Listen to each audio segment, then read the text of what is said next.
السلام علیکم۔ مولانا روم ایک بہت ہی دلچسپ حکایت بیان کرتے ہیں کہ ایک دفعہ ایک مسافر راستے میں بیٹھا ہوا اپنے بیمار کتے کے اوپر رو رہا تھا۔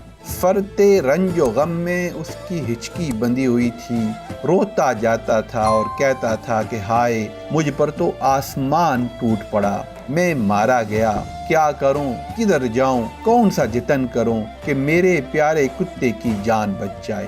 غرض اسی طرح اونچی آواز میں روتا اور بین کرتا رہا کہ ایک فقیر کا ادھر سے گزر ہوا۔ اس نے اس مسافر کو یوں بے حال روتے دیکھا تو پوچھا، بھائی خیر تو ہے، یوں گلا پھاڑ پھاڑ کر کیوں رو رہا ہے؟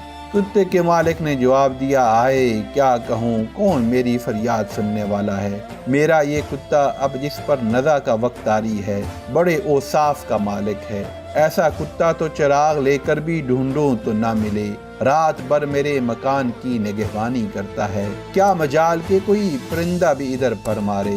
کتا کیا، اسے شیر کہوں شیر، بڑی بڑی روشن آنکھوں والا، ہیبت ناک، اونچا قد، دوڑنے میں ہرن کو مات دے، اسے دیکھ کر چور اچکوں کی روح فنا ہو جاتی ہے، شکار کے تعاقب میں نکلے ہوئے تیر کی طرح جاتا ہے، ان خوبیوں کے ساتھ بلا کا کانے ہے، صابر ہے، بے غرض ہے اور وفادار بھی ہے۔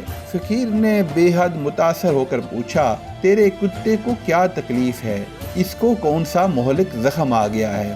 مالک نے جواب دیا کہ کئی دنوں سے ہم سفر میں ہیں اور بھوک سے اس کا دم لبوں پر ہے، کوئی بیماری نہیں ہے، کئی دن ہو گئے صحرا میں سفر کرتے ہوئے اسے کھانے کے لیے کچھ نہیں ملا۔ فقیر نے کہا، بھائی صبر کرو، اس کے سوا اور چارہ ہی کیا ہے، خدا کے ہاں کسی چیز کی کوئی کمی نہیں ہے، اللہ تعالیٰ صبر کا پھل دیتا ہے۔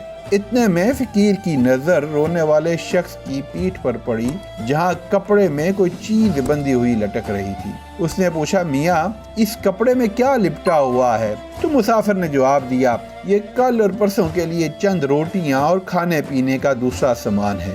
یہ سن کر اس مرد فقیر کو سخت تعجب ہوا۔ اس نے کہا کہ ظالم، کیوں نہیں دیتا کتے کو اس میں سے کچھ روٹی؟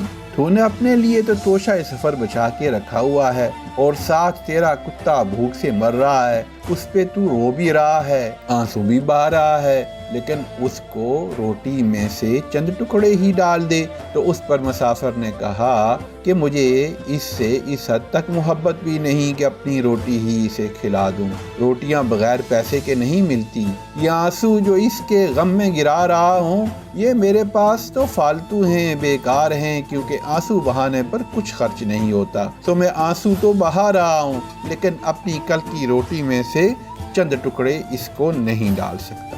فقیر نے اس کی یہ بات سن کے کہا کہ لعنت ہو تیری اس عقل اور محبت پر، تیری مثال تو اس مشک کی سی ہے جس میں پانی کی جگہ ہوا بھری ہوتی ہے، خاک پڑے تیرے سر پر، تیرے نزدیک روٹی کا ایک ٹکڑا آنسو سے زیادہ قیمتی ہے۔ ارے نامراد، آنسو تو وہ خون ہے جسے غم اور صدمے نے پانی بنا دیا ہوتا ہے۔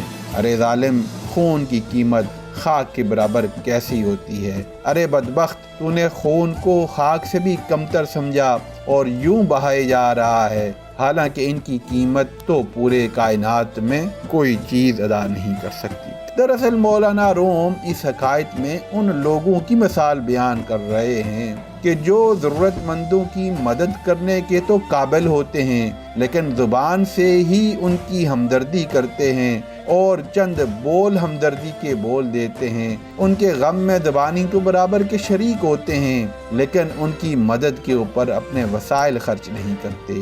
مولانا روم دراصل اس سے ان مالکوں کو اور ان آقاؤں کو بھی سبق دے رہے ہیں جو زبان کے ذریعے تو اپنا سب کچھ اپنے غلاموں پر اور اپنے ماتحت لوگوں پر قربان کرتے نظر آتے ہیں لیکن صرف الفاظ میں، حقیقت میں ان کی مدد کے لیے اپنی جیب کو نہیں کھولتے، اپنے خزانے سے ان کی کوئی مدد نہیں کرتے۔ اور یہی حال شاید آج کے دور میں پاکستان کے سیاستدانوں کا ہے کہ عوام کے لیے آپ ان کی زبان سے تو باتیں سنتے ہیں جیسے عوام کا غم ان کو پوری رات سونے نہیں دیتا، لیکن ان کے اپنے مال و اسباب میں تو اضافہ ہوتا رہتا ہے، ان کے خزانے تو بڑھتے رہتے ہیں، ان کی اولادیں تو عیاشی کرتی رہتی ہیں، ان کی زندگی تو ہر دن پہلے سے بہتر ہوتی جاتی ہے، لیکن ان کے بیچارے کارکنوں اور ان کے نعرے لگانے والوں کا وہی حال رہتا ہے، اور وہ زبانی ہی جمع خرچ کرتے ہوئے ان کی ہمدردی کے بول تو بولتے رہتے ہیں، لیکن ان کی زندگی بدلنے کے لیے کوئی عملی اقدام نہیں کرتے۔ اگر آپ کو ہماری ویڈیو اچھی لگی تو چینل کو سبسکرائب کر کے بیل آئیکن پریس کر دیں تاکہ ہر آنے والی نئی ویڈیو آپ تک بر وقت پہنچتی رہے۔ شکریہ۔